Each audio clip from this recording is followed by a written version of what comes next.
So, venison roast. This is a SIKA venison. It's literally butchered 4 days ago, 5 days ago. People do panic about cooking venison roast. We don't need to do much to it. It had been frozen. I've kind of wrapped it up. This is a whole haunch, so I haven't split up the different roasts or anything. I'm going to cook it as a big oneer, which is not a bad way to cook it. Now, how do we season it? Now, we don't need anything special. Some mixed herbs, some chives, some garlic powder. So, what we do is stick over the mixed herbs, give it a kind of rub in. So we're doing this before we brown it. And we'll run a little bit of mixed herbs over there. Just rub it in. Doesn't need to be special. You don't need to do this. You can do this the night before. You don't need to do anything major with it. Just try and spread it about the place. We'll stick a wee bit over there. Just so use some of the stuff that's just laying. It's still quite moist. Then a few chives. Oh, got it back to front. Again, just tap it in. Just on both sides. This just adds a little kind of, doesn't need a lot. And then you don't need to put a lot of garlic, just sprinkle some over both sides. So that is genuinely your seasoning. So the next job is we melt some butter in here. Now this is a new cooker. I had a bit of a disaster before Christmas. So what we want to do is we just want to melt the butter. So I'm still getting used to this cooker because I'm used to an induction cooker. This is just a standard ceramic one. So this might heat up a little bit quicker. Plus it's got 6 levels instead of 9 levels. But we'll work it out. So melt the butter. Get the roasting tin ready while we're melting the butter. So a good dollop of butter. This is just for browning. Browning is quite an important bit. It locks in all the flavours. Plus, because I haven't split all the different kind of roasts and different cuts on this haunch, I basically, this is SIKA venison by the way. Right. Run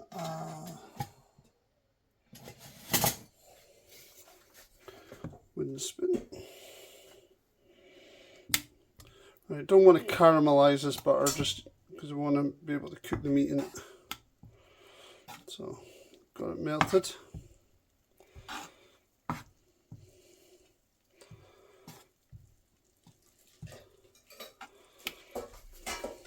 Some light on the subject. Turn the fan off just now. So, before it starts to caramelise,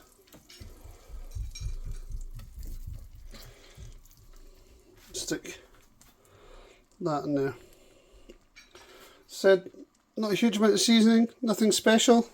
All the stuff you can buy in a supermarket. It's perfect.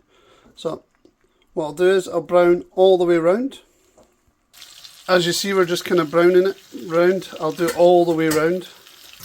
So as you see, I'm sealing it all the way around. This just seals all the meat in and pretty much joins up the whole haunch. Now this is for Christmas dinner, so it's basically what I want is the whole lot to cook together, so we can have it as a big roast instead of just an individual little roasts. Now, as you see there, just got a few little bits more to do, but it's pretty much sealed. It doesn't need to be perfect. You don't need to seal it in all over. There's a few red bits. It's going to cook anyway. So very simple on the prep. First start of the prep. The smell is absolutely amazing. And that seals in the herbs as well, the mixed herbs, it seals in the chives, it seals in the garlic, it seals all that in for the roast. Now once that, look at the steam, oh it's beautiful. Once that has been sealed to your kind of satisfaction, I've missed a couple of bits but that's no big deal, that's when we start adding our roast ingredients. It's important that you do this now because this is where all the flavours kind of come in, because we're going to lock that in and we're going to seal it all up. I've preheated the oven, or I'm preheating the oven to 180 degrees. I have never used this oven, so I have no what. This is like literally I smashed the top hob on the other cooker like 2 days before Christmas. It was the 25th, sorry, what am I saying, the 23rd. I had to rush into Curry's and buy a new cooker. So this is the first time this cooker is actually ever been used. It's a Beko, never really, this was the only one that they had in stock. So at least it's a nice clean oven. So we're not going to discard this butter or this fat just yet, because this is actually going to go over. What I'll do is drizzle all of that over.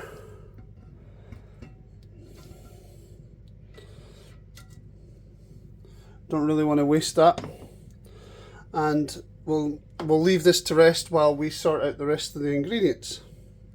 So this is our ingredients to go into the pan while that's just setting. I'm just letting that rest just now while we do this. Right, so first of all we're going to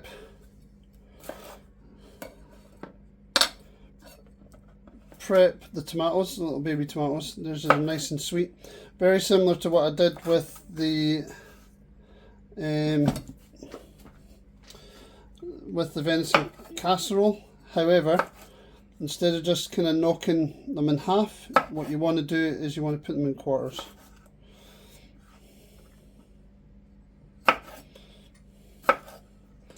Just nothing special with them, just quarter them. Doesn't matter, they don't need to be fully separated, they just need to be enough to get all the seeds and all the juice and everything to come out in the roast. Now this is slightly different because although we're putting liquid in this meal, we're not doing it in a kind of like a huge amount of gravy, so it doesn't reduce as quick. So you need to get these. So what we'll do is put that aside. And again, sweet peppers. You can use normal bell peppers. But sweet peppers. Everything, a little bit of sweetness is the key when it comes to dealing with venison. So I've got a mixture of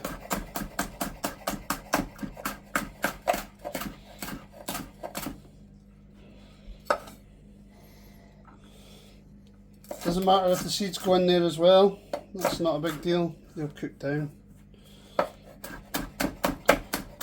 Just a mixture of different colours.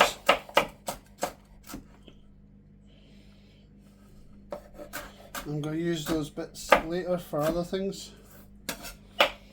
Let's get some yellow. And what you want to do is kind of dice them up so you can small amounts. Now a lot of people say, all right, yeah, why don't you just stick it all in as whole roast and that. Now we'll do that later when we go to, because I've got lots of this stuff. So this is for basically the flavouring and the cooking. When it comes to the later on part of actually cooking the roast, where you take it out of its juices, out of its sauce.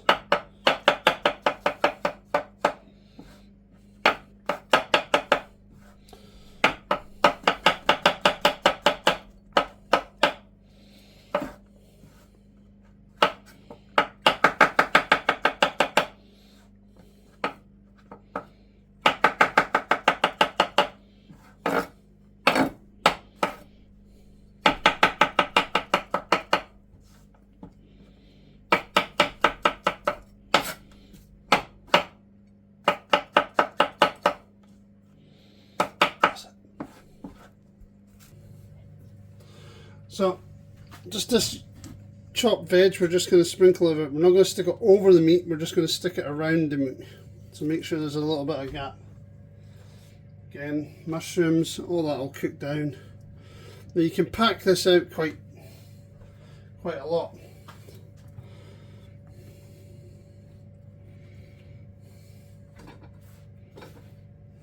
The mixture is sweet and the kind of savoury taste of the mushrooms and the sweet of the thing. So at the moment this will actually just add to the kind of stock flavouring that's going to cook through the meat as we turn it and turn it.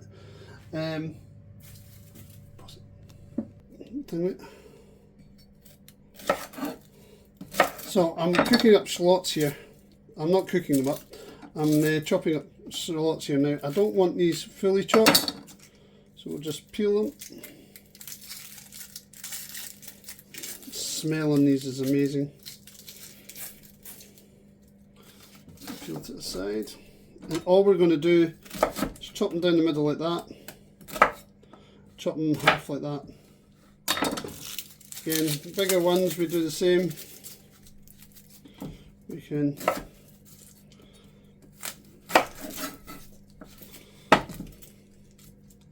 all fingers and thumbs today. We'll do that, make it easier for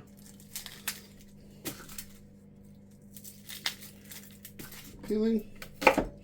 Now what I'm doing is I'm just chopping these in half, because these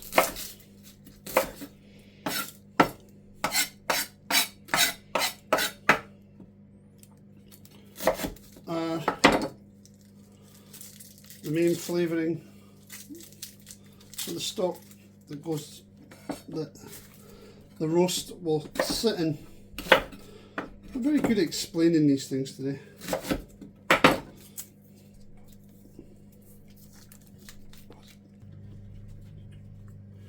Now all I'm doing is randomly just placing these all the way around the meat, like that, just on the edges. Doesn't need to touch the meat,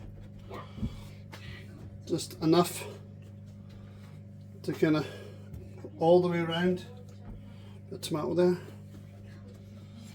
Now this adds to the aroma, because when we seal it in with the tin foil,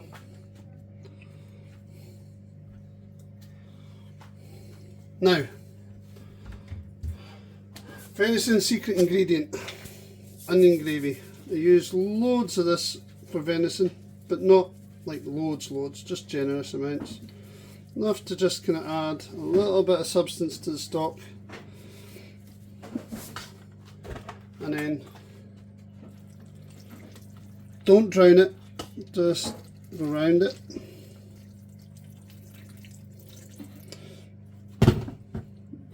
Enough water around to kind of just so it can kind of poach in it a little bit, but not enough to drown it and make it into a soggy mess.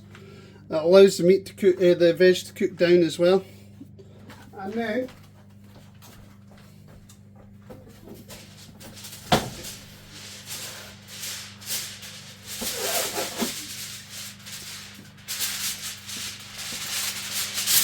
shiny side down. People tend to forget that.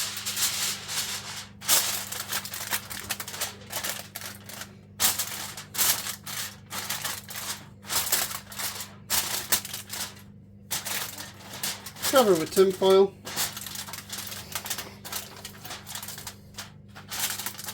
Carefully.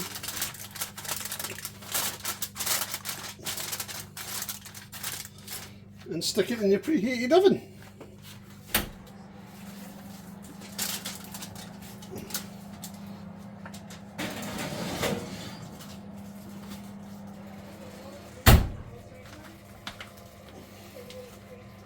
I know it looks amazing right now, but it's far from cooked.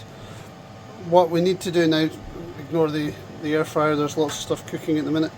What we need to do is to turn it, so every hour or so it's worthwhile to kind of turn it. Please.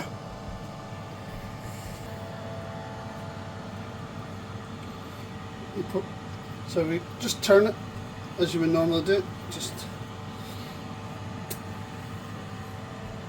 And all we do here, make sure we got a little spoon, just run a little bit of moist to some of the juices. Remember, this gravy here is all going to turn into your gravy. So this is going to, it's all going to work together. Look at these shallots, they're starting to cook down absolutely gorgeous. The smell is amazing. Just keeping it nice and moist.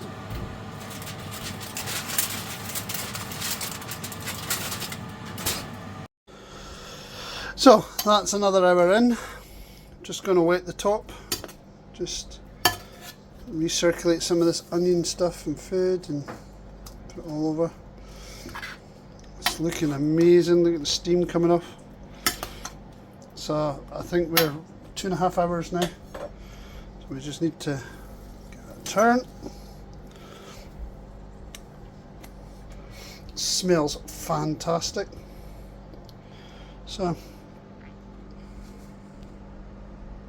So the venison roast is now cooked and ready. We have added some carrots to that gravy sauce, which what I'll do is I'll stick that back in the oven a little bit, allow the gravy to evaporate. But what I'm going to do is slice this. I'm going to put it back in its gravy and allow it to all cook in the slice. So, and turn the oven down so when it's ready to be eaten, because we're going to go and have our starters now, this will be all perfect.